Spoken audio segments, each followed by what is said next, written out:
Hello, and thank you for joining us. I'm Dawn Bowerman with Blue Chip Marketing, and I'm here again on Friday with Dr. Ramona Stein of Sounds for Life. Welcome. Thank you.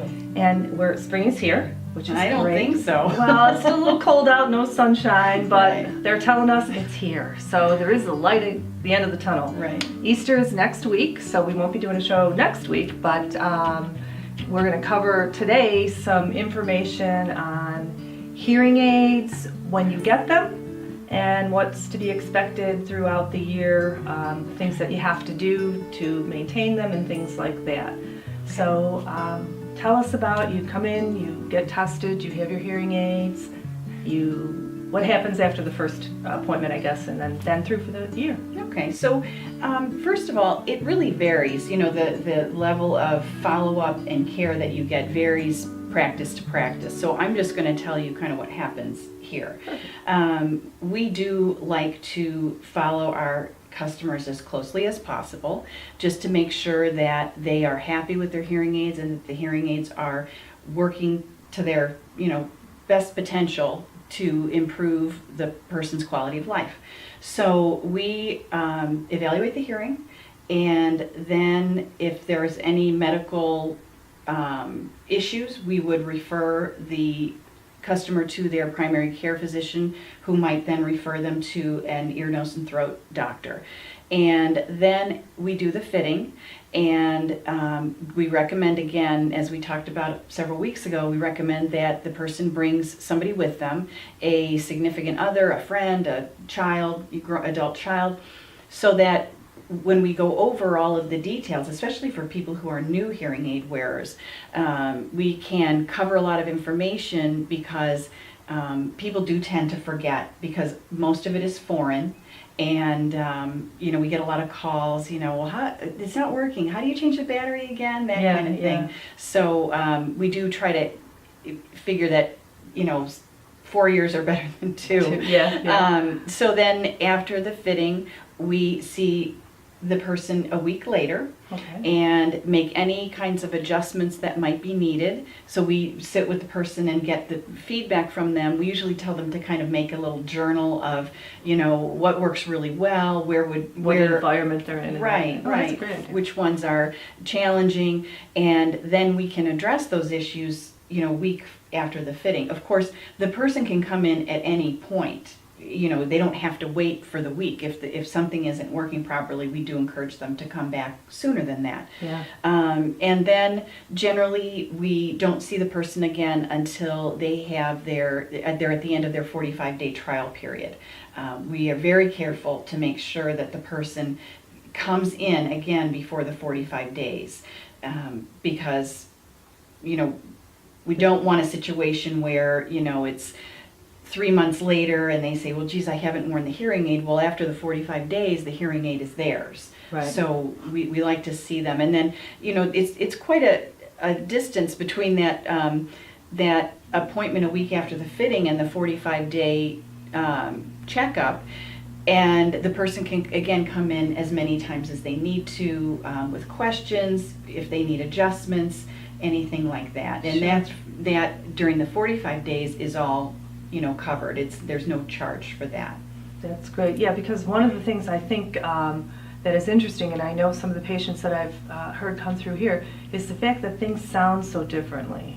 So, those adjustments are really important, because it may be a lot louder than you want it to be in certain situations and environments. So now we've had the hearing aids, we've come in for our 45 days.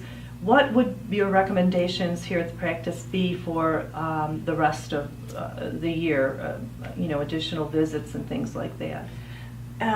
Well, our procedures yeah. are our every hearing aid sale comes with a 3-year warranty, and that warranty includes repairs, whether they're in-house or if the hearing aid needs to be sent to the manufacturer. And also, any office visit is covered in the original price of the hearing aid. So people can come in as often as they like. And we do make periodic calls to just check up and see how people are doing, but we really like to see them every 3 months or so, and just to be able to clean the hearing aids. And That was actually going to be my next question. Right. What kind of cleaning things are involved? the customers are instructed on how to clean their hearing aids every night, but then, you kind of get to that point where that's not enough, and I would rather not have people kind of digging around with bobby pins or pencils or things like that. So we do encourage people to come in and just at least have a cleaning. Yeah, and maybe that'll be something else. Gosh, we just have such a long list. I know we want to do batteries, and we want to show a little bit. I think a cleaning would be important because there's a couple of different components involved to a hearing aid. Now, one question that I got, and you just made me think of it when we were talking about the cleaning, is a few weeks ago I got a question about ear molds. Not all hearing aids need ear molds, is that correct? Right. One of the most popular models of hearing aids is called a receiver in the ear hearing aid, and there are cases where the person would get a custom mold at the end of this thin wire. It's a hearing aid that goes behind your ear, but it's usually very small.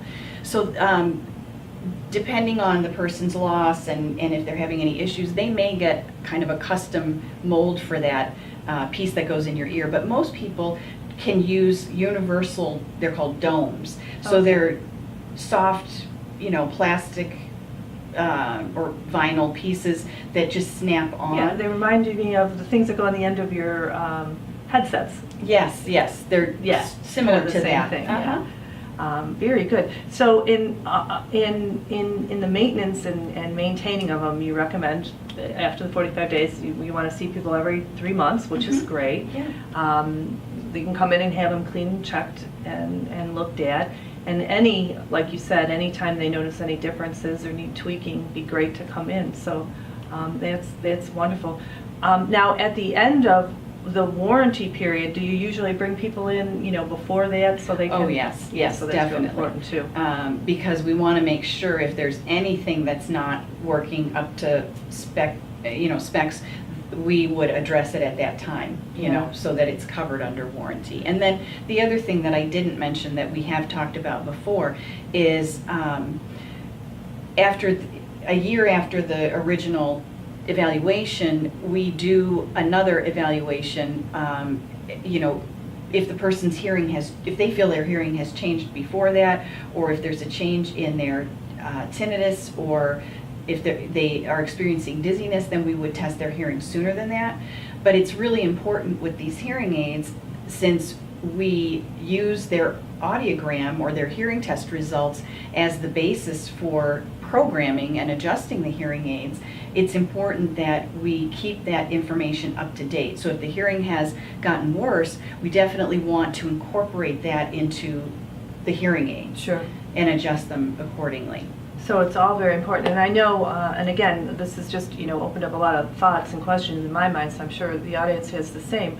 But probably a question you get asked a lot is how long hearing aids last. Mm-hmm. And just based on the last few weeks, I think it really, with technology, it just really depends what your expectations are from your device. Right, and a lot of it depends on your lifestyle. I mean, if you are you are a woodworker at home and you're wearing the hearing aids, which you shouldn't, but if you're wearing the hearing aids in any kind of dusty environment or anything like that, if you perspire a lot, if